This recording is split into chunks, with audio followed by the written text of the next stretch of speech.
thanks everyone for coming. Welcome to this event.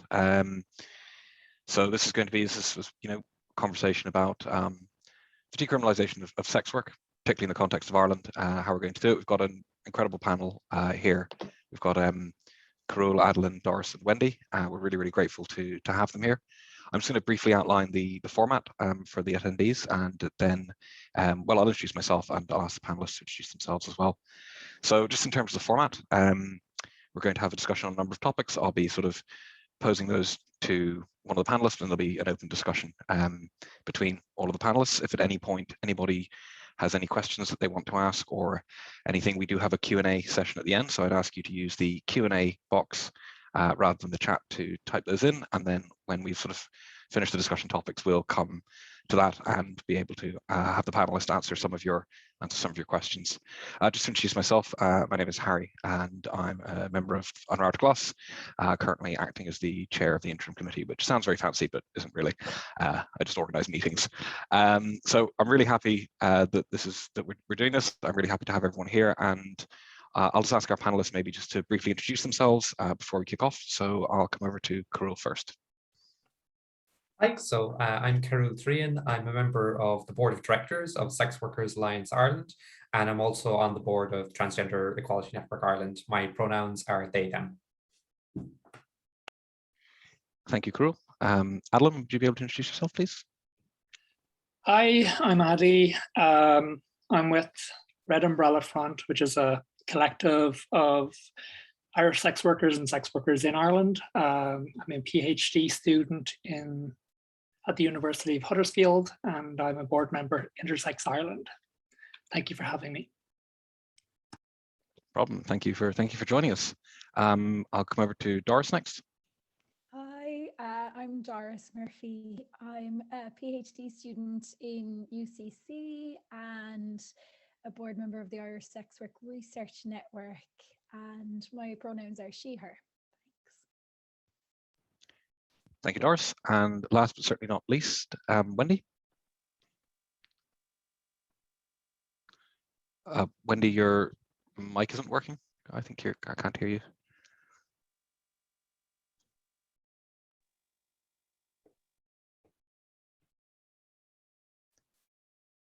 No worries.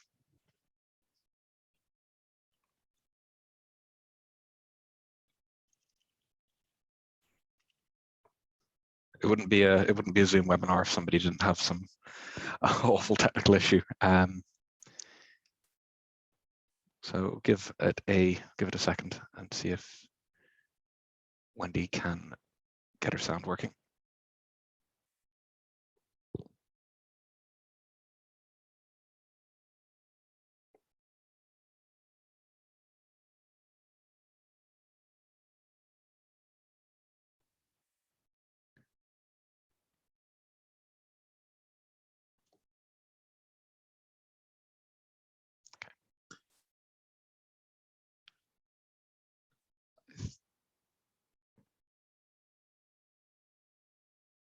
Okay, I think, I'm not sure how long this will take. I know Zoom. Is it working now?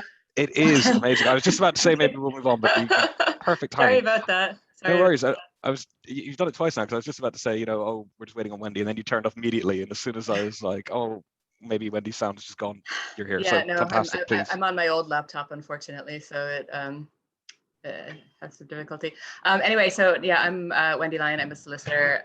I act for a number of sex workers in different areas. I also did a dissertation on Masters of Law and International Human Rights Law on the subject of sex workers' right to health. And so that's where my interest in the whole area started. Thank you, Wendy, and thank you, everybody. Really great to have, again, people with so much knowledge and experience and involvement in various different aspects of the field. So look, I think I'll kick off and I'll stop waffling away. And I think what we should probably start off with is just to talk about maybe the current situation that we have in Ireland for sex workers under the kind of Nordic model style legislation. And I'll come to Cearbhall on this first, I think, to open up this part of the discussion. Where is this sort of left sex workers, and what kind of challenges is this posing to people who are trying to engage in sex work under the current model? Yeah, so the law, the relevant law in Ireland, the most relevant law at the moment is Part 4 of the Sexual Offences Act of 2017. This was a piece of legislation that we in SWAY advocated very strongly against because it includes client criminalisation, which is sometimes described as the Nordic model or the Swedish model, or occasionally as the equality model, which I would describe as very misleading kind of branding of it. It's really more a marketing term than anything else. But the original model of legislation was introduced in Sweden, and essentially the idea is instead of criminalizing the sex worker for engaging in sex work, you're criminalizing the client of a sex worker. Now, there's a couple of problems with that, because in point of fact, in Ireland, we still have criminalization of workers. I know from the questions you discussed with us earlier, you're going to be coming to that point about how decriminalization in Ireland is not actually decriminalization at all. But what has been introduced is the criminalization of clients. Now, you have, I think, for a first offence for a client who engages with the services of a sex worker, it's, I think, a €500 fine. Just to put that in context, if you don't pay your TV license, I believe you get a €900 fine. So in terms of how seriously we're treating this as an issue, the sentences maybe tell you a little bit something there. On the other hand, if two sex workers work together indoors from the same apartment or home or hotel or whatever, and they want to do that for safety reasons, they will face penalties that were doubled in the same 2017 Act. So I think originally it was 6 months in prison and a €2,500 fine. I believe that's now 12 months in prison and a €5,000 fine for workers. So again, in theory, we're following this Swedish Nordic model where clients are criminalized and sex workers are supposed to not be criminalized. But in reality, there's still huge legal penalties that workers themselves can face.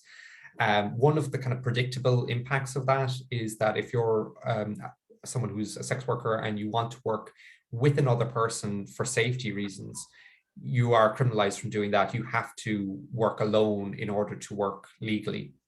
There was some decriminalization in the 2017 Act for street-based sex workers, but street-based sex workers, while they make up probably the most vulnerable portion of sex workers in Ireland, so it is incredibly important that they were decriminalized, they make up a very small proportion of all sex workers. So the vast, vast majority of sex workers didn't find themselves decriminalized in 2017. They found the penalties that they were already facing potentially for working indoors doubled.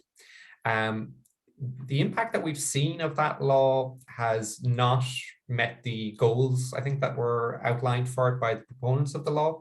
A lot of the dangers that we warned about in advance have definitely come true.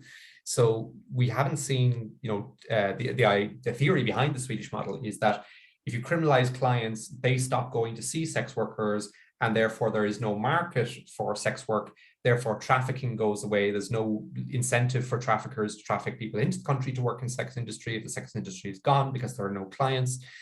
I think the fundamental philosophical problem with this approach is it assumes that all sex workers have no agency whatsoever, so that all sex workers are trafficked or coerced into sex work in one way or the other, so that if you remove the demand, you remove the market, the problem will then be removed completely.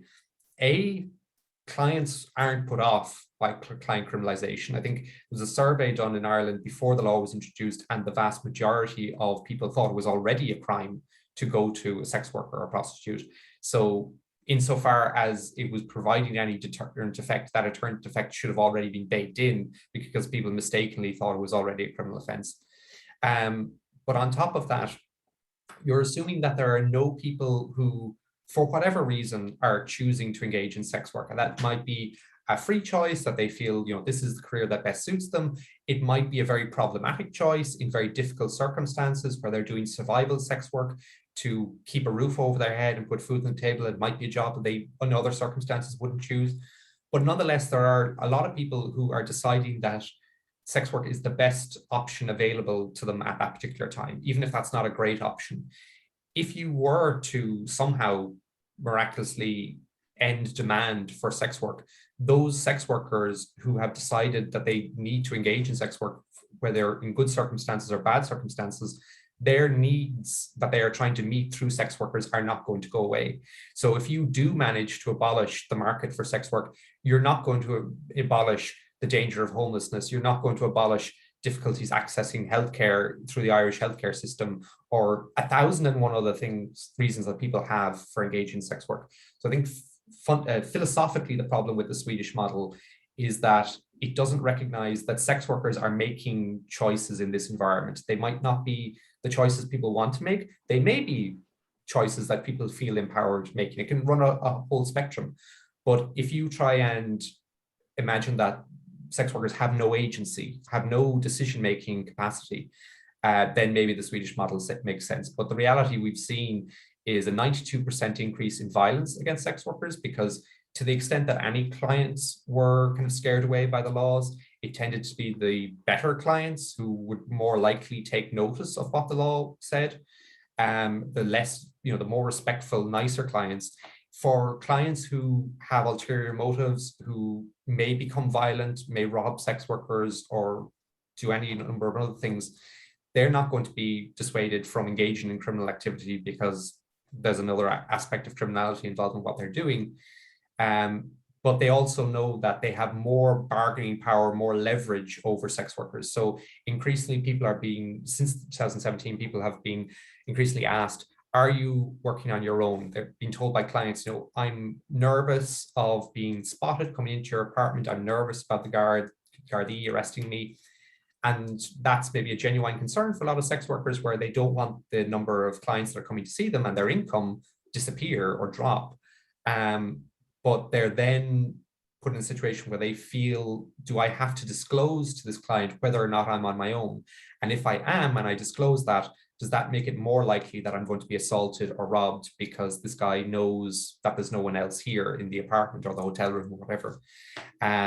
We've also seen a huge decrease in trust in Gardaí. I think according to us, again, the same survey as we got the figure of 92% increase in violence. Ugly Mugs are reporting that trust in Gardaí among sex workers has dropped to 1% of sex workers having trust in Gardaí. I'm sure it wasn't great before the law was introduced. I'm not sure what the statistic was at that point, but if you're afraid of going to the Gardaí to report something that has happened to you because you think, well, what if the Gardaí start monitoring my apartment or my place of work and trying to catch clients, then if they succeed, I have no clients coming to see me. I can't pay my rent. I can't pay my medical bills. I can't put food on the table.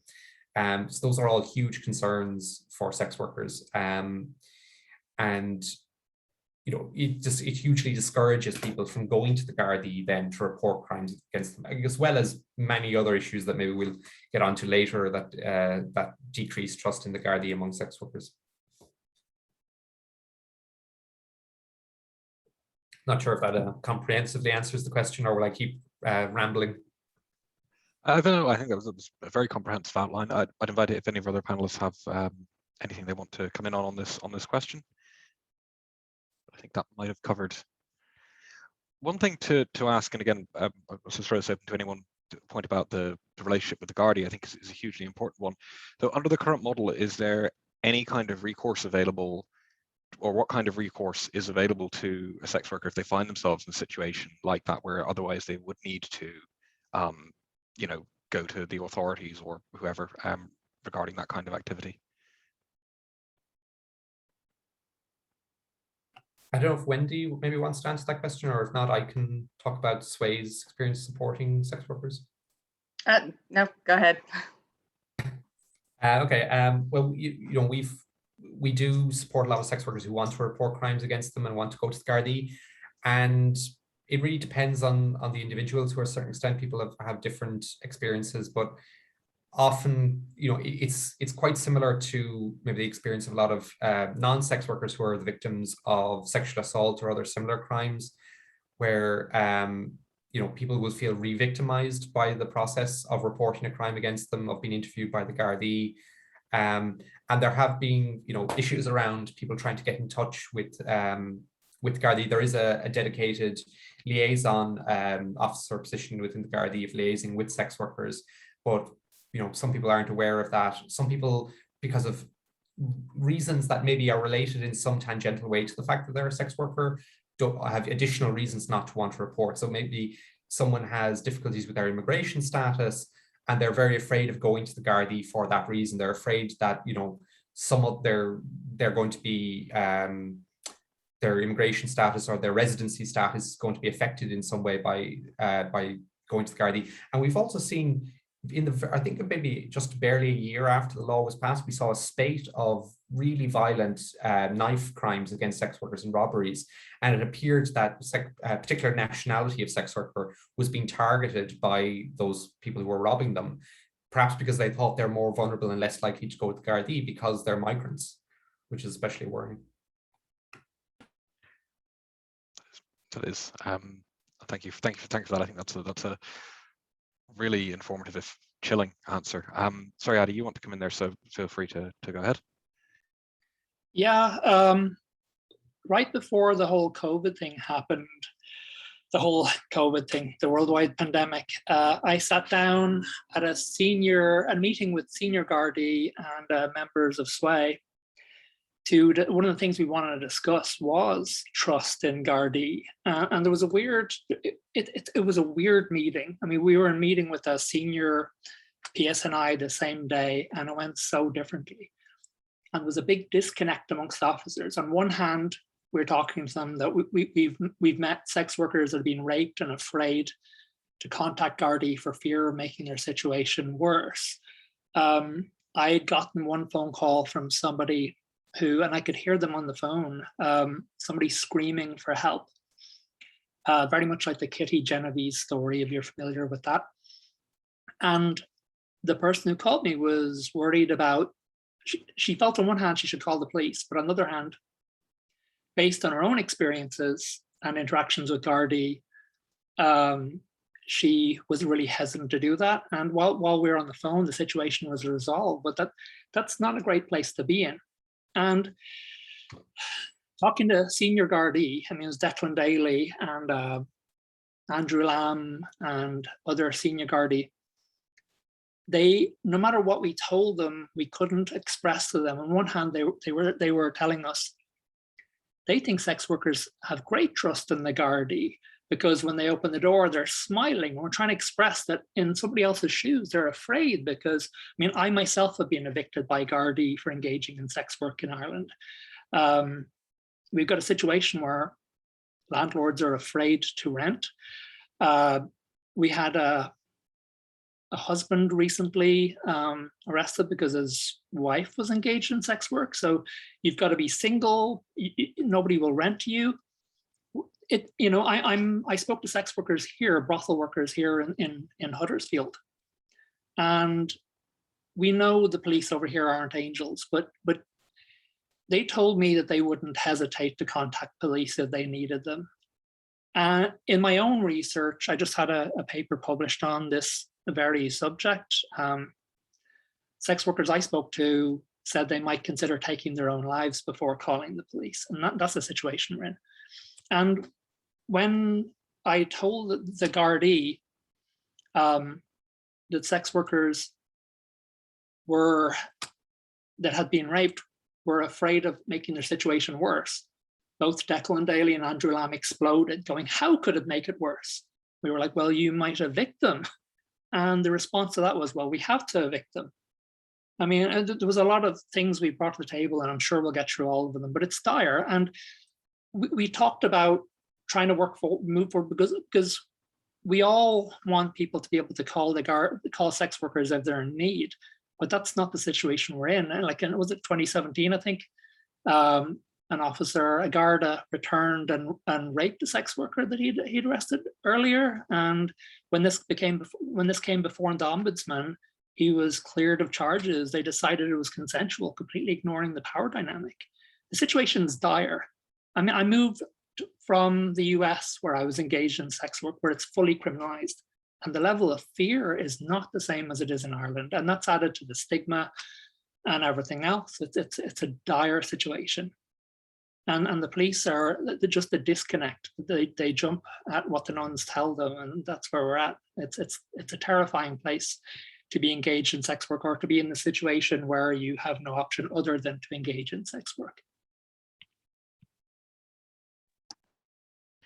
Thank you, Adi. That is I mean, I don't know, as somebody who's, kind of had some degree of, following an interest in this and done some research, even just hearing the depths of how dire, as you say, it is, I think is really the side effects of the current system that we're in, that people don't necessarily think of, like those engagement with law enforcement and so on, is really serious, and the impact that can have psychologically, as you've outlined, is genuinely distressing, and I think highlights the urgency of why this conversation needs to be had, and why we need to. This is something that is a priority and is a human rights issue, and is so important. To look then forward from the current situation, which has been outlined, I think, in really stark and brutal and honest and important terms by the last two speakers. I'm going to ask a little bit about sort of decriminalization. I may come over to Wendy on this initially with your sort of legal expertise. I guess we'll start off with what would a decriminalization system fundamentally look like, and what would we be dealing with from sort of a legal law perspective, and how could that change the dynamic that we see at the moment? So, okay, there's not one single decriminalization model, but they all share, some sort of basic structures. The important thing that people don't always understand is that when you're talking about decriminalization, it's not like a neoliberal free-for-all where anything goes. Basically what it means is that sex work is treated as a form of work. It's still regulated under the same laws that regulate, other forms of employment. You're governed by labor law, by health and safety law, equality law, discrimination law. Like all of these things will simply apply. And sometimes there are, various specific aspects to sex work that there might not be in other areas for fairly obvious reasons. For example, in New Zealand, it's written into the law specifically that a sex worker can refuse any client for any reason, and you might not necessarily have that in other forms of work.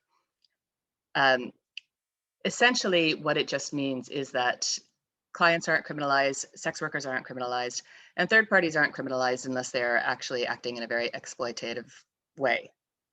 And what this allows sex workers to do is to avail of the rights that other workers would be able to avail of. It's been implemented in New Zealand, in New South Wales in Australia, and recently in the Northern Territories in Australia. And so far, all of the evidence from those areas has shown that it is just a much better way of protecting the rights of sex workers. Sex workers themselves, every piece of research that's ever come out of these areas has shown that sex workers themselves feel much more protected than they do under any other model. And this is something that, I just don't understand how anybody cannot think is an important approach to take. If you're actually interested in protecting the rights of people in these industries, why wouldn't you listen to what the people actually working under these models have to say about it? I can just come in on that for a second, Wendy. I was thinking recently about during the abortion rights referendum campaign, we had that very kind of, I always mispronounce this word, but quixotic kind of image of, what's his name, Paddy Tobin debating Simon Harris about abortion rights. Those were kind of like that was the main television debate, I think. And we had these kind of two figures, neither of whom, so far as I know, is ever going to have a pregnancy or ever going to need to have an abortion. But as a country, often we seem to be much more comfortable listening to people who aren't affected by a particular issue, but what they think of it. And it has been very, very difficult for Sway and for sex workers generally to kind of make our voices heard. And usually when we can debate legalization or decriminalization, the focus of people who want to abolish sex work is always on legalization model. It's always on Germany and the Netherlands. It's not on the places you've just talked about, like Australia and New Zealand, which is actually the model that sex worker rights advocates want. Yeah. Thanks, guys. That's a really important point, and I actually think there's something you brought up, Cool, and somebody's actually just put into the chat there as well.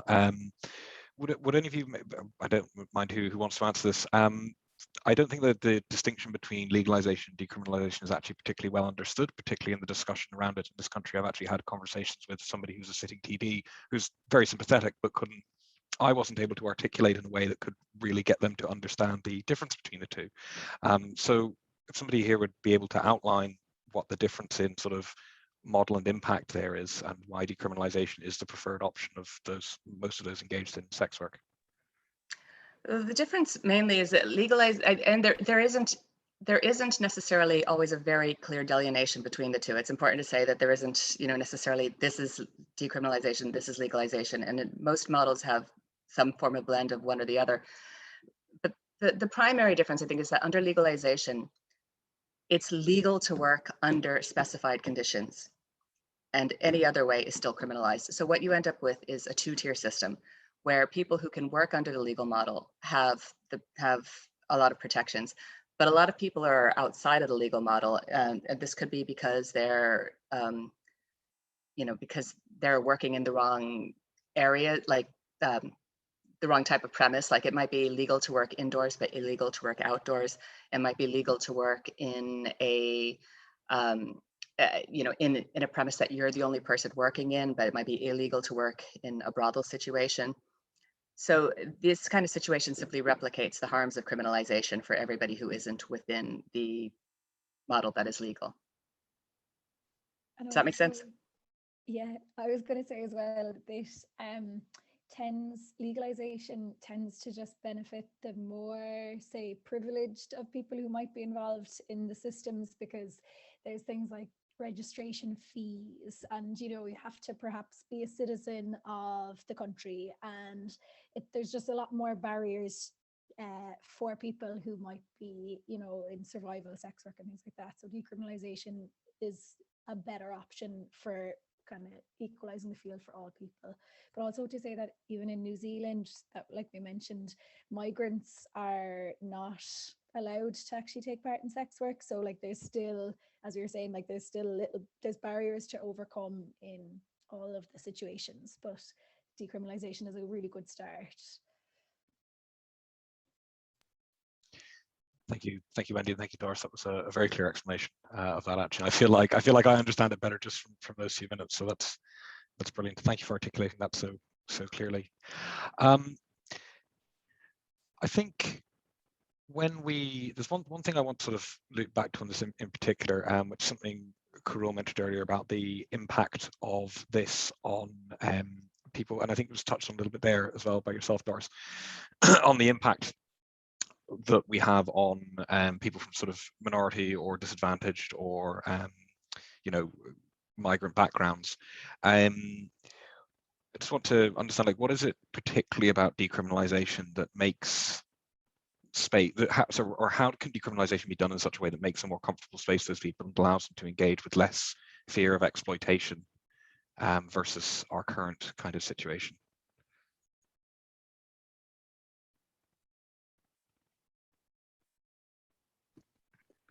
And I think one thing is it would give a very, very hostile police force less tools to harass people with. I mean, like Carol mentioned earlier, that street workers were decriminalized under this model. And before I headed over here to start work on my PhD, I did outreach, and I routinely saw there would be twice as many Gardaí out as sex workers, and I would routinely see them harass them, bully them into, I mean, these are sex workers who found basically a place that works for them. Maybe they got beat up in another area, but the Gardaí would tell the workers that they're not going to make any money there tonight. They may as well go home, and of course they can't afford to, so they're just moving to less well-lit areas. Where one worker I spoke to was dragged out of the car by a resident in that area. So, and in our meeting with Senior Gardaí, Declan Daly himself said if he had heard that there was a Garda on the street harassing a sex worker, bear in mind a decriminalized sex worker, an Irish street worker, he would support that Garda if he was harassing her for religious reasons. So this is the police force that's tasked with it. So the less powers that they have to make life hell for Ireland's most vulnerable citizens, I would think the better, and that would happen under decrim rather than legal, which would be enforced by a very, very hostile police force. Thank you, Addy. That's a very, very clear illustration of the sorry, of the difference that the change in the system can make here. Thank you for that answer. I might move on a little bit from kind of that sort of information to maybe a little bit more just about sort of active stuff outside of the kind of overall framework. And I might come to Doris on this first, because I know you've done sort of a lot of research in the area around this. And what I'd sort of ask initially is from a political sphere point of view, obviously on arg-gl is at the end of the day, unfortunately, for better or for ill, a political organization. And political organizations need to operate through policy. So, you know, for our members and our people here, from a policy point of view and from a public policy point of view, what needs to be done to kind of create better supports beyond just model change for people who are potentially entering into sex work, for people who are continuing in sex work, and also for people who are maybe looking to exit sex work? Yeah, so I suppose there's a lot that could be done. Like in general, any sort of harm reduction strategies that could be implemented into policies would be welcomed. Any sort of separation that could be done from any church-funded organizations would also be very, very important. You mentioned exit strategies. I'm sure you're familiar with, say, Ruhama, which would be one organization which is run by the Religious Sisters of Charity. So the same sisters who ran Magdalene Laundries, etc., and who are coming from an obviously very biased, religious, conservative point of view. And these services are they're just not welcoming for sex workers. So I suppose initially, also as well, like the realization that there would need to be some joint services. So for maybe sex workers who are drug users or who maybe have mental health difficulties or disabilities, that we need to create policies where people can just, I suppose, be seen as their whole complex selves and still access services without having to necessarily renounce sex work, without having to say, oh no, I want to get out of it, now can I come into your service? People just need to be supported where they are, in as non-judgmental a fashion as possible, I suppose.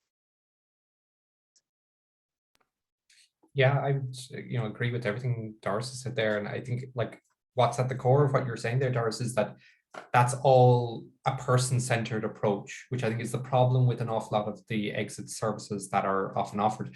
A lot of people who advocate for the Swedish model, advocate for criminalization, they'll often say, well, yes, of course we should, provide exit services. Well, what do you mean by exit services? The exit service is, here's a minimum wage job, flipping burgers. Good luck, getting that to replace the income that you had from sex work, which maybe you need because you're trying to pay for, particular healthcare needs, or you're trying to put yourself through college, or you're trying to support your children. There are reasons people decide to go into sex work. And if the exit services don't meet those needs as well or better than sex work does, it's not going to be an attractive alternative for sex workers. Otherwise, you're criminalizing their clients, you're taking away their income, and you're asking them, okay, good luck, without the income that you had. Often people will go into sex work because they have particular medical needs, mental health or physical health. There's a lot of trans people, for example, who engage in sex work.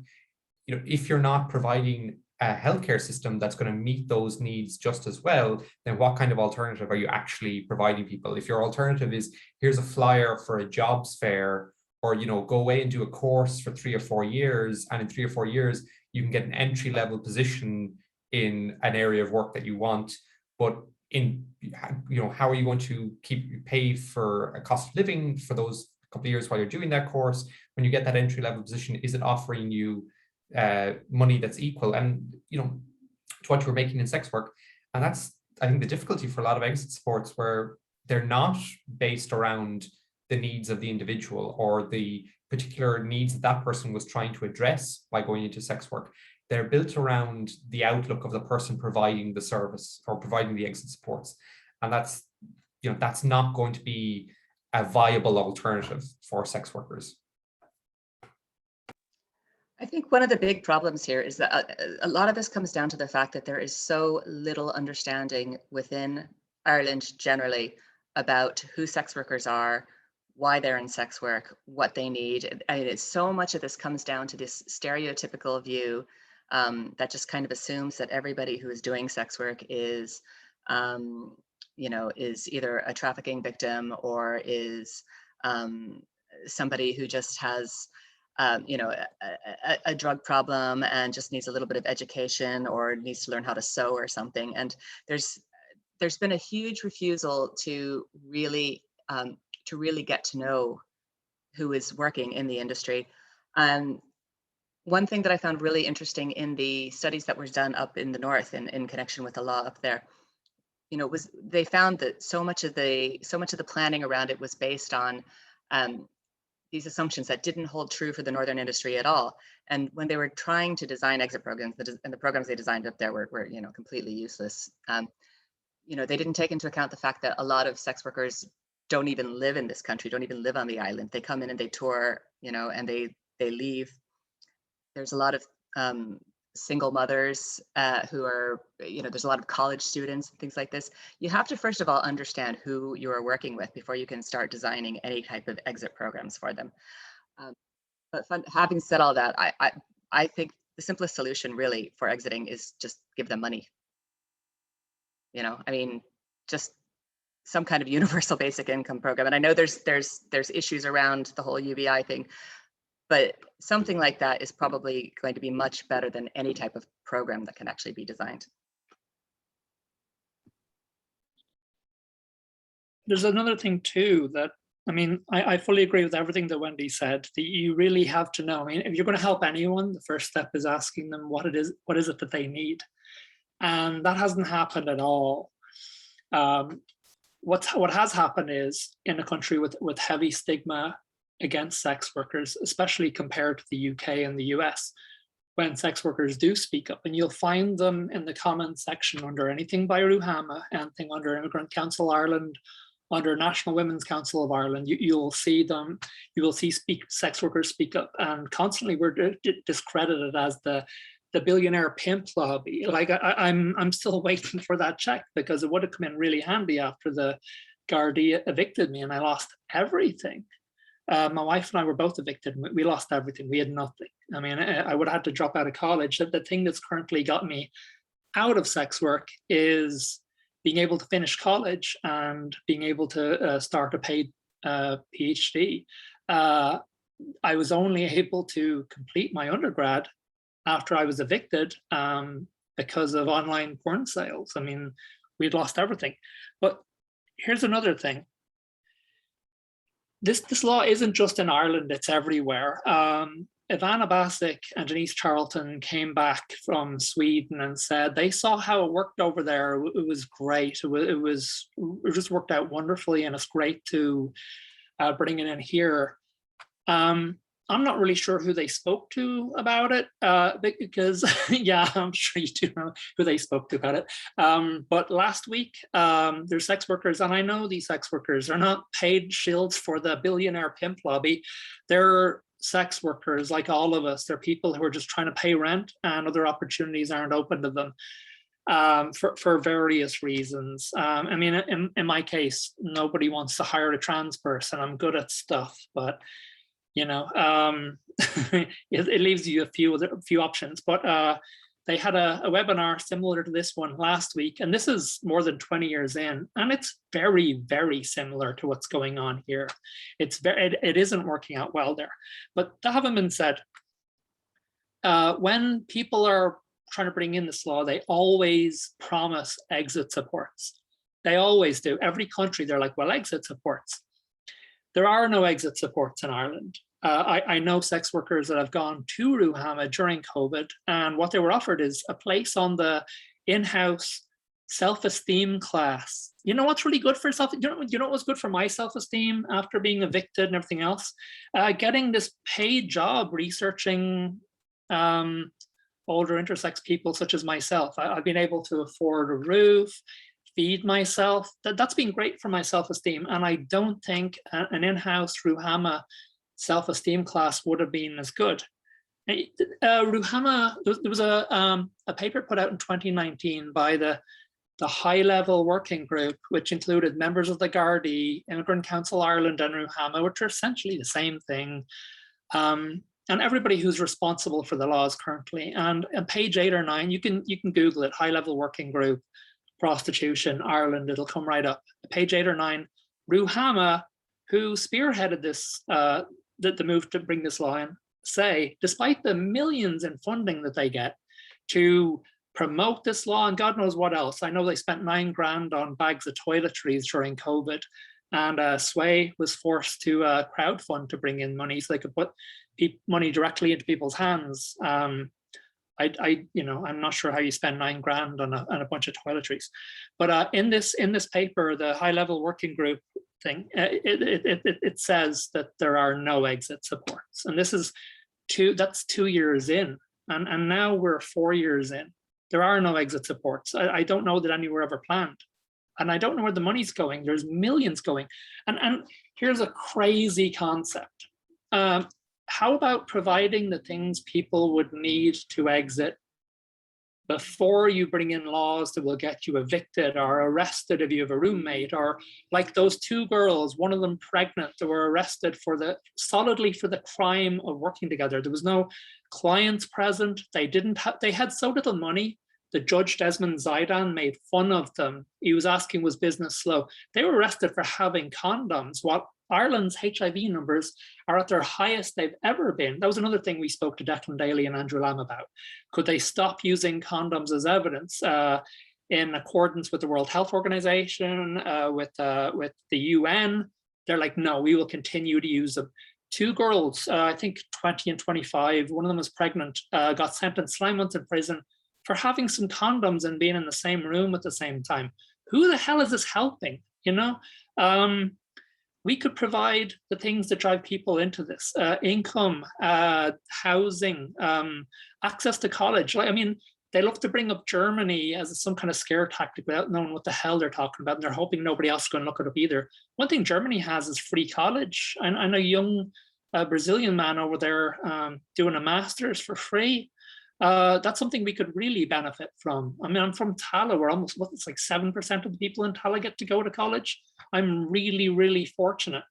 When I was doing my undergrad, most of the people there were not from working class areas. Allow people to go to college, provide childcare. Ireland spent decades forcing working class people to have babies by taking away access to contraception, abortion. The rich people still got to do those things, but they forced Irish people to do it for decades. It's the same Catholic Church that's telling the guards to make every single move to make now. They forced us to do it for generations. I grew up in Tala, tons of single moms out there, a lot of them resorting to sex work just to make ends meet. There was no marital rape laws. Husbands coming home and they're just having babies out the yin yang, and no way to provide for them. They're providing for them through sex work. And, Ruhama takes in millions. They spent millions promoting this stupid law. And where it's going, other than on big fat salaries, I don't get a salary for fighting for sex workers. I don't think Carul does. I don't know. I don't think any of us do. So they could maybe tackle that, like housing, childcare, roof overhead, food to put in people's mouths. Fuck their self-esteem classes. Just give us the things we need, and then you will greatly reduce the number of people going into sex work, and then you can look at what they need by maybe asking them. But to criminalize them and get you evicted, I'm an Irish citizen. I grew up in Ireland and I still got evicted. So how's it going for other people? And that's after months of harassment and intimidation by the Gardaí.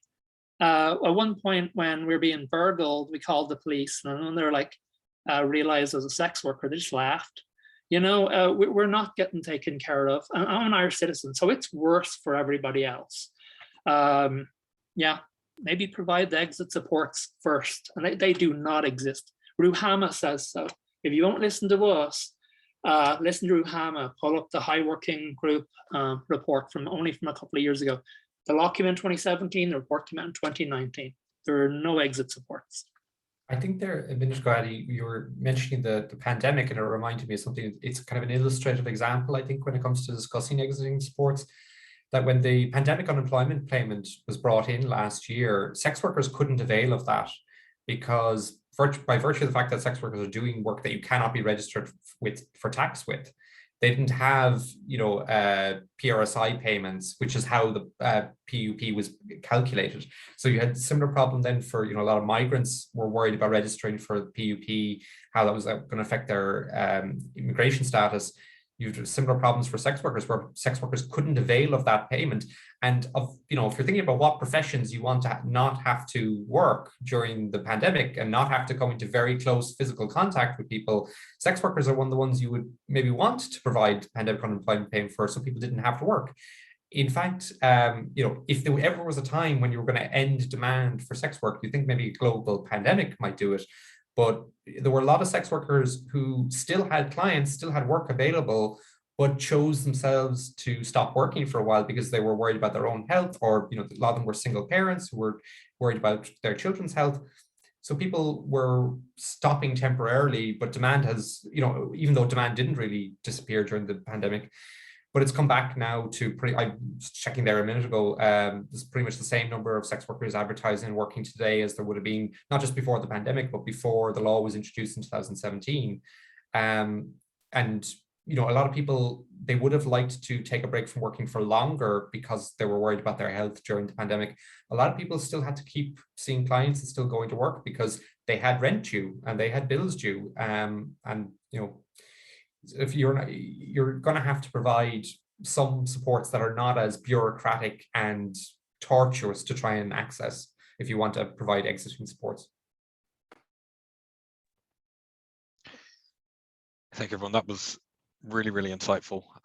Again, some real stark dose of reality provided there. But I think understanding that, thank you so much for the explanation of that, and particularly within sort of the wider context of how I think sometimes when we discuss things, be they sex work or any policy thing, we tend to view them in isolation, and getting those insights into how it's all interconnected into the wider systems of sort of, I don't want to say deprivation and capitalism and neoliberalism and all that stuff, but it kind of is how that kind of influences and creates these things. There's one thing that you mentioned there, Adi, a lot about Ruhama, which I think is really interesting. And I might come back to you on this a bit to sort of get your input. Again, I'm looking at this from the perspective of a political organization.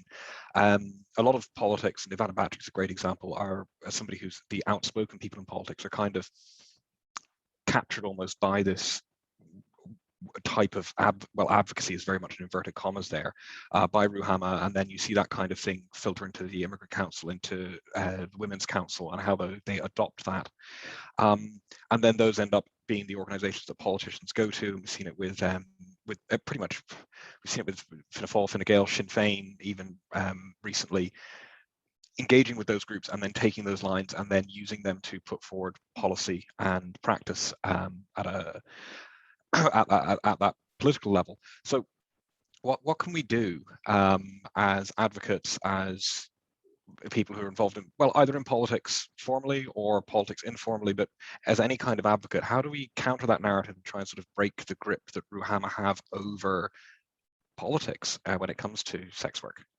It's a long grip. I mean, this has been in place since the founding of the Free State. We act like it's a bunch of different organizations, and they act like it's a bunch of different organizations. The current law that was brought in was spearheaded by the Religious Sisters, a charity. Immigrant Council Ireland, which was founded by Religious Sisters, a charity, and Ruhama, which was founded by Religious Sisters, a charity, and the Good Shepherd Sisters. So these are a bunch of nuns that have literally been human trafficking and enslaving Irish daughters and trafficking Irish grandchildren up until at least 1996, even though the last mother and baby home closed in what, 2006? So also, they know it's bullshit. They know it's bullshit, and there's reasons we know it's bullshit. So fighting that disinformation is important. They take our language, they call it, we're decriminalizing. They know full well they're not. The paper that they put out first, it was paid for by the Religious Sisters, a charity. The forwards by beloved sister Stan, who says, well, basically, like sex work and trafficking, it's hard to tell the difference. So really, why bother? The paper acknowledges that we're driven into it out of poverty and inequality, and then jumps to the conclusion, whoa, so therefore you've been trafficked. Okay. So if we've been then you would think, I mean, you would think a bunch of nuns who've been in human trafficking for decades would know a lot about human trafficking. So this law came in to help the trafficked.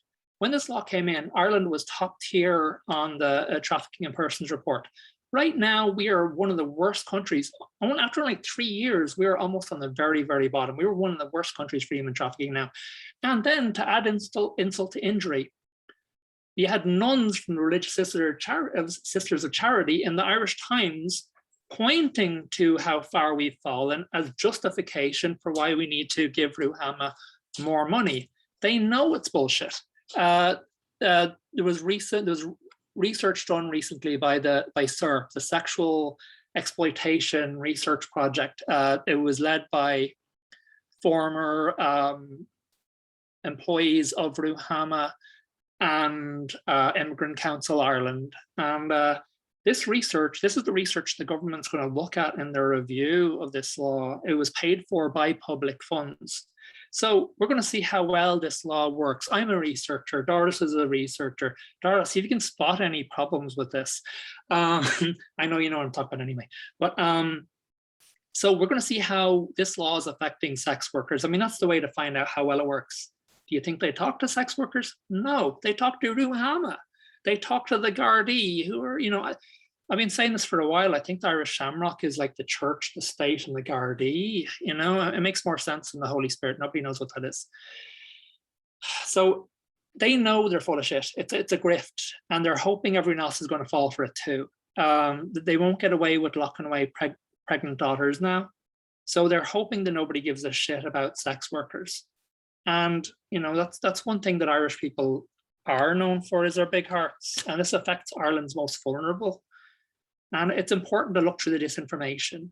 When you look, and you can find sex workers under any of go to any of those comments on Twitter, or go look at Ruhama's posts on Beyond Exploitation, which they poured millions into on Twitter, and look at the response of sex workers. They're not responding to us. When we spoke to the Gardaí are telling us, feeding us straight back Ruhama propaganda, telling us, well, only 10 sex workers are happy hookers. I'm not happy. I wasn't happy when I got evicted. I mean, we'd lost everything. We seriously considered considered committing suicide for months.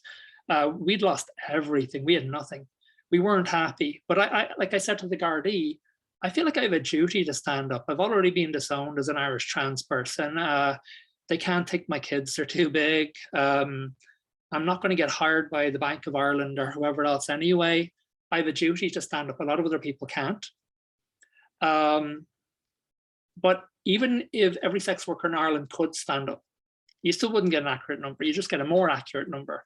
So their numbers are straight out of the arse. And I'm over here in Huddersfield researching older intersex people such as myself. And it's interesting because when you listen to the medical community fighting for the right to perform medically unnecessary surgeries on intersex babies, like what happened to me as a baby, you hear the same shit. You're only hearing from a tiny, angry minority. It's not representative. They don't back it up. It's the same at Ruhama, that they can't back it up. The 90% trafficked sex workers, they're pulling numbers out of their arse. So yeah, fight the disinformation. Fight it where you find it. Don't listen to them. Read Revolting Prostitutes. Also, what's the other book I just got? The Service, Frankie Merrin. It's not really about Ireland, but it's really, really good. But revolting prostitutes, read it for sure. Fight the disinformation. Question who you're hearing this information from and their motivation. I think it's just also very important that people who actually care about this speak up about it, especially people who are involved in political parties. It was so disheartening to me seeing in the Dublin Bay South election, where all these people who I know have the right attitude towards sex work, we're still nonetheless rallying behind Ivana Bacik because she's good on other issues. And take a stand. If you believe in this, take a stand, even if it separates you from some of your party colleagues or whatever. Be a proper ally, really.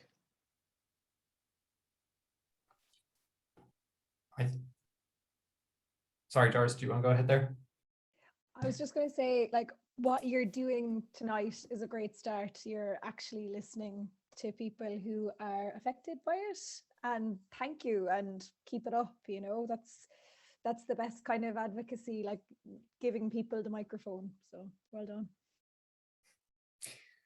Yeah, I was just going to say, I think my experience with Sway, when we go around and do talks or give lectures or engage people, the kind of demographic of the grassroots activists and grassroots party members, overwhelmingly what I see is people of that kind of group being strongly in favor of sex workers' rights. So when I talk to, go around to colleges, or do talks to college students, or talk to people who are rank and file members of political parties, or rank and file activists for reproductive rights or LGBT rights, or any of these kind of things, I see overwhelming support for sex workers' rights.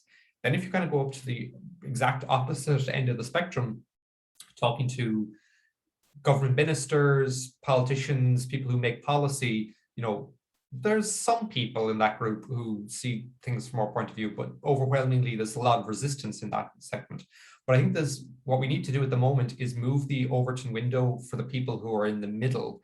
So for smaller political parties, other NGOs, other organizations that campaign on a wide variety of issues, not just ones related to sex work, I think there's some coalition building, and I need to, like, the Overton window has been moved already, past tense done, for a lot of the activist kind of demographic.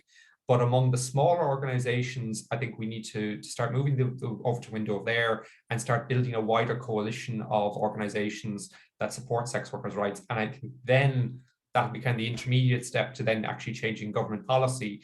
I'm not really expecting anything to happen in the lifetime of this government. There is a review of the 2017 Act. I was very amused recently, actually. I saw Carol Nolan giving out about the review on the abortion legislation, that she was trying to talk to the minister and wasn't getting anything back. I've gone through this process with the review of the Gender Recognition Act. This is only, I think, the third time that there's going to be a review of an Irish piece of legislation. It's not something that the Irish state has tended to want to do, to have its homework corrected. And these things always take ages, and you're waiting years for the report to be released, and kind of nothing ever really happens. I'm not holding out huge hopes for this current review that's going on, but I think you're really talking about maybe the next election and what manifestos go into that election, what coalition, what parties are there after the election. That's kind of, I think, the next, maybe deciding moment. So trying to get a wider coalition of smaller left-wing parties to support sex workers' rights, and then that having an impact on whoever is in the next coalition government after the next election. So I think there's a huge amount there that organizations like yours can do. You don't need to be, I think the process we're at the moment, you don't need to be a huge political party or have huge funding to do an awful lot to help change the conversation. Like I said, for a lot of young people, this conversation is over. They've made up their mind and they're supporting sex workers' rights. So kind of pushing from that to official Ireland, I think, is the next step we're facing. And I think we should realize that there has been quite a big shift in this already. I mean, 10 years ago, like when I was doing my dissertation and everything, when the Turn Off the Red Light campaign was getting underway, we wouldn't even be here having this conversation. There was such an overwhelming dominance by the Turn Off the Red Light campaign of the discourse, it was, you know, it was practically impossible to even be taking the other approach. And, you know, Sway really has made a huge change in that. And it's a different situation now, you know, and that I think that trajectory can keep going if people keep pushing it that way. Thanks, everyone. That was really, again, really insightful and really useful for myself, and hopefully for everyone who's been listening here. When I think about how to make this happen, you know, from holding up, I suppose, our end of the bargain in a way, and you know, how do we move this forward? And I won't belabor on this, but I could tell, and maybe I'll talk to some of you guys about the experience of trying to move the decriminalization position through when I was in the Green Party for my sins, and how, interestingly, some interaction with some scions of UCD CERP caused some issues with that. But I think, yeah, I think absolutely, I think this is an opportunity for us to, you know, not just talk about this and not just listen to you guys, but to take what you're saying and act on it. And thank you for giving us that insight into how best to do it. Now, I did say that we would be done in about an hour. We are at about an hour, and I don't want to take up all of everybody's evenings. So I'll move on to the Q&A. We actually only have one question at the moment, but I think that's because people are probably just listening and learning so much from everything you've been saying. So I will say, if anybody wants to pop in a couple of questions for the Q&A, please feel free to do so. We'll go through a few. There's one here that I see, Addy, you've already answered in text, but I might ask you to just maybe expand on that a little bit, and anyone else who wants to as well, to come in on that, expand on that verbally. So the question basically is what does the ideal environment for sex workers look like beyond just decriminalization? So Addy, maybe I'll let you start off on that, and then if anybody wants to pop in on anything. It would be, see, here's the thing, like in the US, I worked with other people. It was safer. If something got out of hand, you never really know. If you're working alone, you could lie about it. You could say your boyfriend was inside napping and recovering after his MMA fight. So it keeps them on their toes. You could have someone inside who's going to call the police. You could have someone who's going to step in. You can't have that in Ireland. We didn't really get to it, but there's been a massive increase in raids on sex workers, people rushing in and robbing people, and we're vulnerable if together, because now we're committing a crime and we're going to get at least 9 months in prison for the crime. Every time you see a Garda, you never see a Garda alone, because they're going to get beaten up by Dublin kids. They work together for safety. They forced us to work alone. So we're screwed whether we're vulnerable, whether working alone, or vulnerable whether working with somebody else. It's not fair. I would like to be able to live in Ireland. I think everybody in Ireland wishes rent was affordable. That's another, you know, but on top of not being able to find rent, we're going to get evicted. The landlord, when we raided, the client was even under a law that criminalizes the client and decriminalizes us, according to the nuns at Immigrant Council and Ruhama. The client was just sent on his way, and that just began months and months of Gardaí harassment, and we were evicted. The landlord was threatened with getting in trouble if he didn't throw us out, and we lost everything. It would just be lovely to have the same rights as everybody else and not live in fear, or be able to work with other people for secretary or for safety. When I was a kid, I grew up in a building family, and my dad had a secretary that took care of the bookings and all. Under these laws, and if this was sex work, she's a pimp. What sense does that make? There's a difference between a pimp, and laws like this and laws like Sesta Fosta drive people to pimps. I was in America when Sesta Fosta came in, and I had friends sitting beside me getting messages from their old pimps, and because all their online advertising was vanishing, and they're turning, the pimp had texted, you may want my number, and she turned to me and was like, yeah, I might do.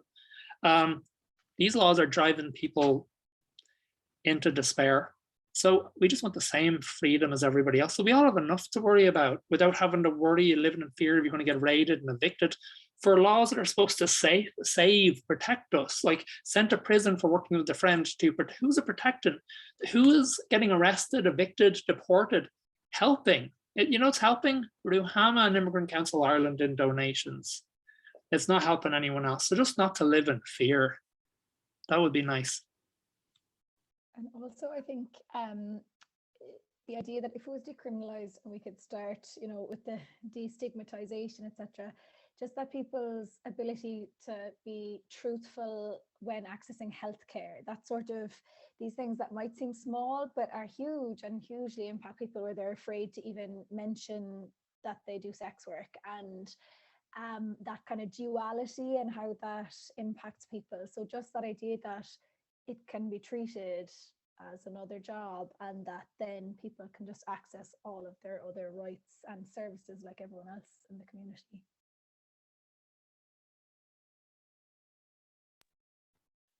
Yeah, I definitely agree with what you're saying there, Doris, because it does impact so many areas where people might need help from the state or might need the services that are being provided by the state, by anyone else, and they're afraid to disclose. I think as well, there's an issue with, we're talking about legalization earlier, there's issues around people having to register as sex workers and a record then potentially following them. I know there have been cases in Germany of people who were moonlighting as sex workers, or had previously been sex workers and had stopped doing sex work and were working. I think there's one particular story I remember of a woman who was working in a bank, and when it was discovered that she'd previously been a sex worker and had registered, and there was a paper trail there, when that came out, people have lost their jobs or lost their homes and families because of something they did years earlier that they were finished doing, and it was a different part of their life. And I think Adi was mentioning there as well, some of the additional aspects of criminalization we didn't discuss earlier is, the clause, and I think it's the 1993 Act that criminalizes living off the earnings of prostitution. Now, that's in theory should be targeted against a pimp or a third party, someone who's exploiting or managing a sex worker. In reality, it means that a sex worker couldn't hire a secretary to handle her bookings for her, or couldn't hire security to protect her or the place she was working from. And I think I forget the original wording of the question, but beyond decriminalization, what would people like to see?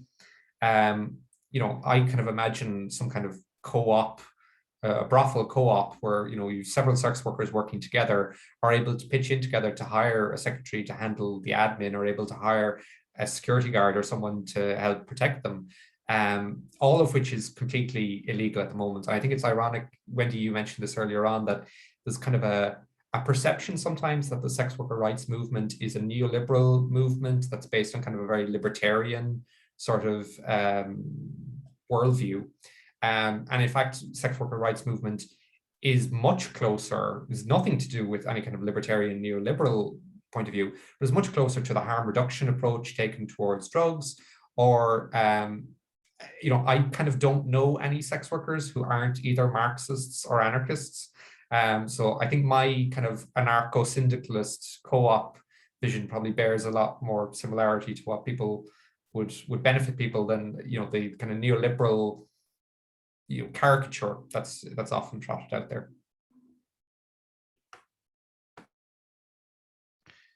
Thanks so much, everyone, for your answers on that. We've got another couple of questions have come in, and I've actually been texted one as well by somebody who had to leave, but we'll come to that if we have time. So I think I'm actually going to come to the second question on this first, because I think it kind of flows from what you were talking about, Carol. Maybe some of the other panelists want to give their insights as well. So it's kind of asking what country/state model, although I suppose we could probably expand that to overall model, would be your preferred one. And I think you've sort of outlined a pretty interesting approach there, Carol, that I think actually has a lot of merit to it. But I'd be interested if the other panelists have anything to kind of add on that sort of modeling piece.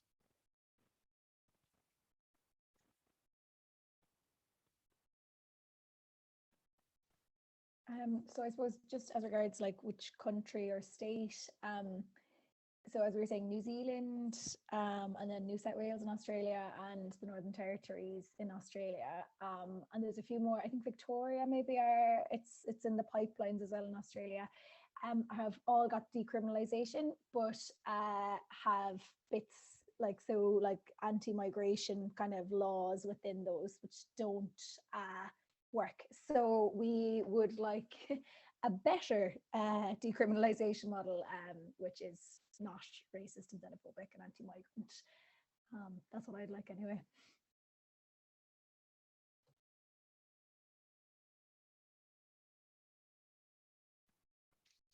Thank you, Doris. I think that's a key point when we look at from everything you guys have said. Even I feel like I've learned so much during this about even when we look at other models of decriminalization, there are still so many deficiencies in those that we need to overcome and do better. Another question here about the mentioning of pimps and the connection between them and exploitation. So the question here is, do you see the risk of exploitation? Do you see that risk of exploitation minimized under decriminalization? Or are there further steps that could be taken specifically to address, I think in this case, exploitation through pimping? I mean, there's always steps that can be taken to address exploitation. And I mean, exploitation exists in all sorts of industries, legal industries, illegal industries, whatever. But pimps absolutely thrive under criminalization. And there is so much evidence to this effect. It's even the Swedish National Board of Health and Welfare put out a report there about 10 years after the introduction of their model, where they themselves acknowledged that the amount of pimping had increased because of the fact that it was now harder for sex workers to make contact with their clients. Third parties sprang up to take advantage of this. The same thing has happened here.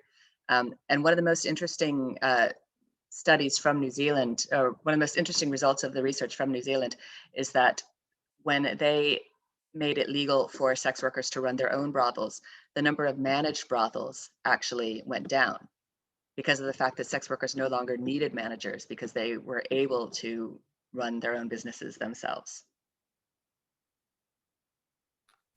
Yeah, okay. When Adi mentioned earlier the Sesta Fosta laws introduced in the US. So those were laws that shut down a lot of online advertising spaces for sex workers. And that was a boon for pimps, because when you removed sex workers' ability to use the internet to contact clients directly, they then had to go through pimps in order to find clients.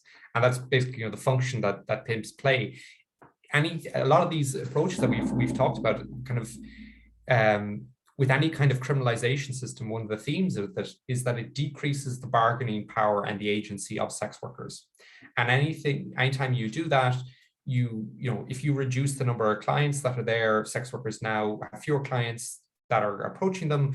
They have to be less selective about what clients that they're taking. Maybe previously there would be certain people that they would have turned down because they had reason to believe that person was going to be violent or going to be a difficult client.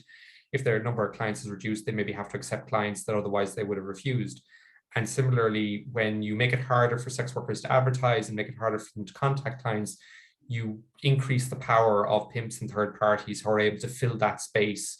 We've even seen it this week where MasterCard has told OnlyFans that it won't process payments for any adult content. So luckily, there are a couple of viable alternatives to OnlyFans, and sex workers aren't in the situation where that they have decent options that they're able to choose from. But we've seen this kind of continuous push with online payment processing companies being used to exert pressure on advertising platforms for sex workers. And if that continues and sex workers aren't able to sell their content independently by using, and I mean, independently within the context of these websites, sometimes these websites take really substantial cuts of a sex worker's income when they're advertising or selling adult content online. But if that continues, as the number of places that you can advertise online reduces, your bargaining power vis-a-vis the advertiser is going to be reduced, and the cut that they can take or the conditions that they can impose on sex workers are going to become worse for the workers. So I know this isn't exactly the question around pimping, but it's a very similar kind of phenomenon. And the solution in all cases, whether it's with pimps or with advertising websites, the more options and choice and power you give to sex workers, the more agency they have, the better. They can protect themselves from pimps and traffickers when they don't need them. Thank you, everyone, for answering that question. Thank you as well, Cruel, because I think you might be a little bit psychic here, because just as you were talking through that, we've a question coming in regarding OnlyFans. Actually, the question I referred to that somebody has WhatsApped me who had to leave was also related to OnlyFans. So two here, I'll sort of give them both, and then if people want to comment a little more on this. The first one here that's come in on the Zoom is what do panelists think of the news regarding OnlyFans and the banning of sexual content? And the one I have on WhatsApp basically says that in terms of online sex work, how can decriminalization make their work easier, or make their lives easier when you have private companies such as payment processors refusing to handle money that's exchanged for sex work?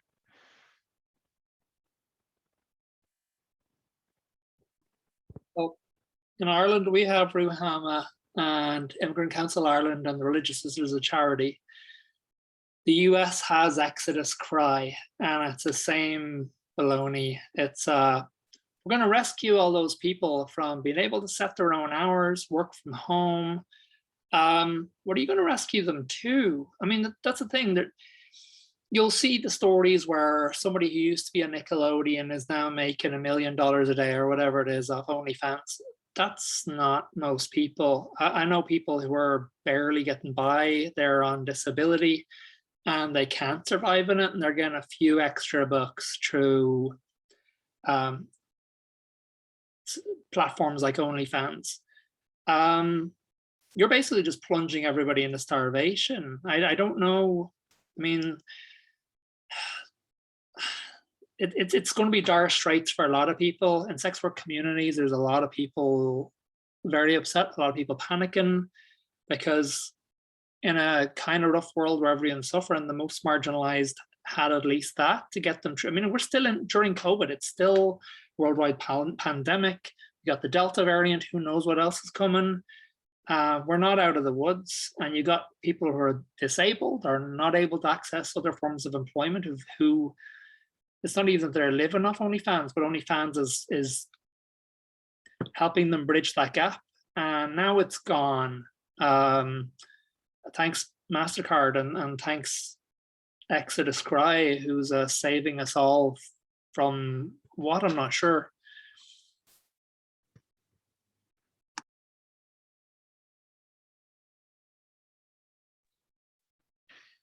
Thank you, Adi, for the answer on that. I've got another question that comes in. I think we will probably take a few more minutes and just I think it's good that we were able to have these. And thank you, by the way, people, for sending in questions. Really appreciate it. It's good to have this. Good to have people looking for this insight that we're getting from our panelists. So beyond, again, I'll throw this open to whoever wants to answer it. So beyond decriminalisation, what can we do to prevent harassment of sex workers by the Gardaí? The reason I wrote to the Gardaí, I was presenting research at UCC, and Drew Harris gave the closing remarks, and I didn't want to be confrontational, so I figured I'd email them and ask him for a meeting. I didn't get a meeting with him, but we got a meeting with a guy who announced himself as the head of human trafficking. There was another fellow there, and Declan Daly, basically everybody who has anything to do with us. And my goal was to try and make things better, address their role. I mean, address their role in what's contributing to the rest of the world's HIV numbers are going down. Ours are still going up, and not by themselves. I mean, we have Catholic bishops writing our sex ed, you know. And to talk about trust, evictions, all of these things. And I honestly don't think the Gardaí in their current state can be reformed. I mean, it was so night and day. I know the PSNI aren't angels, but we went up there and they brought along 2 extra liaison officers. It was an entirely different experience. And I know, like I said, I know they're not angels either, but if you've got somebody in charge who says to a bunch of sex workers, this isn't even what he's thinking. This is what he actually said to us. He would support a guard on the street harassing a sex worker, that it's being decriminalized under these laws. If he's harassing her for religious reasons, you can't do a lot with that. We need to clean house. Other than that, we need legal protections. We need laws, something we can fight them on, because these are ugly. I mean, the guy one of the Gardaí that was instrumental in and terrorizing us for months. I looked him up, of course, and right before that, he had a young man had died shortly after leaving their care. The dad showed up to collect his things, and they beat the dad so badly that they had to pay him out. They broke his arms and his legs. This is the dad showing up to pick up the stuff, and these are the Gardaí that we were dealing with harassing us. I mean, and I you know, growing up in Tala, we always saw that too. We see a very different side of the Gardaí than a lot of people do. That the trust with the Gardaí and working class people don't have strong feelings against sex work, and we don't have a lot of trust in the Gardaí, and this is because of our childhoods growing up. I mean, I was talking to a client not long before I headed over here, and he burst down in tears because they'd nearly killed his 15-year-old. They'd pulled him over. They said they wanted to frisk him. He's in tracksuit or whatever, working class kid, and he told them he was too young to be frisked, and he was right. And they dragged him in the van and just rolled him out at St. James. And the father's in tears. He nearly died. And the same week, right before I headed over, the plumber was wincing, you know, in my apartment. He'd been set up by the landlord. I said, "What happened to you?" He raised his shirt. He'd been beaten black and blue by the Gardaí overnight in a cell. Said he was on a date with his girlfriend, and a police car rammed him. Other police showed up. The Garda said he rammed him, and he spent the night in jail with the police taking turns beating him. He gets out. He looks for help because he's suicidal, and he's told to come back a year later. I mean, there's a lot of things need help. A separation of church and state would be massive. Not using laws that are ideology based, because they are ideology based. There was never any evidence to support these laws coming in. There just wasn't any. The only papers you'll see online, the only literature is from organizations, religious organizations like Nordic Model Now, hacks like Julie Bindel. There's no evidence to support these laws. It's all ideology, and it harms real people, vulnerable people, working class people. So we need a separation of church and state. And I don't think the Gardaí in its proper form can be reformed, but we need some kind of protection.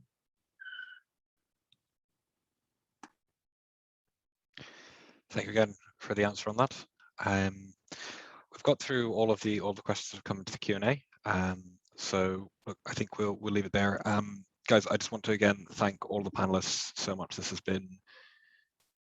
It's been so informative, and this stuff is so important, and I feel like I've learned so much just from sharing this virtual room with you guys. Genuinely, thank you. Thank you for taking the time to be part of this, and I hope that we as an organization can continue to work with you and work with your groups and bring this further as we've talked about in this, because there's so much that we need to do here differently, and so much that we need to do better, and so much that we've seen here that I think can help us do that as part of building a wider movement and a coalition, as it was put, to make this happen. I also want to thank everyone who sent in questions. I want to thank all of the attendees for taking time to come on a weekday evening and learn something. Thank you. It's been great. Please, if there's more you want to learn, there's a number of organizations represented here that have a vast amount of information and resources that you can use, be it from SWAY, from the Red Umbrella Front, from all of the groups that people are involved with here, are fantastic. If you're interested in what we do on the more sort of political side of things, it's arg-gl. I know not everyone here is a member, which is, to be honest with you, great. I'd hate to think we were just in a room talking to ourselves when there's an opportunity to talk to more people. Our website is arg-gl.ie, and if you're interested in joining, you can do so there, or interested in finding more, you can just drop us an email through the form on the website. So I think we'll leave it there, unless anybody has anything else that I've forgotten or we should particularly go through. Just to add that I went to search there on arg-gl on Twitter just to see what people were saying about this discussion online, and the first tweet that came up is "Harry is the shiz." So well done. Dear. I'm mortified, but thank you. That's very well. I feel like I don't think I should be the person getting the praise for this, to be honest with you, but I'll take it nonetheless. I'm not going to engage in false humility. That is nice to hear, and it's good to hear that people are getting a positive experience out of this. So once again, oh, and there's one person I forgot to thank. You haven't seen, you've seen the mysterious Rabharta glass green left logo on the screen. That's Julie, who's been looking after the tech and making sure everything's gone off without a hitch this evening, which has been brilliant. So thank you to her as well. So once again, thanks very much, everyone. Really good to do this.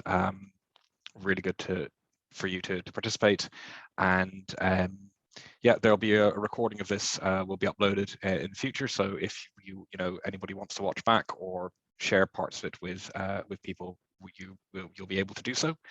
We'll leave it there. Thank you very much, everyone. Thank you so much for taking part, for listening, for asking your questions. Have a great evening. Goodbye. Thank you. Thanks, Ari. Thank you.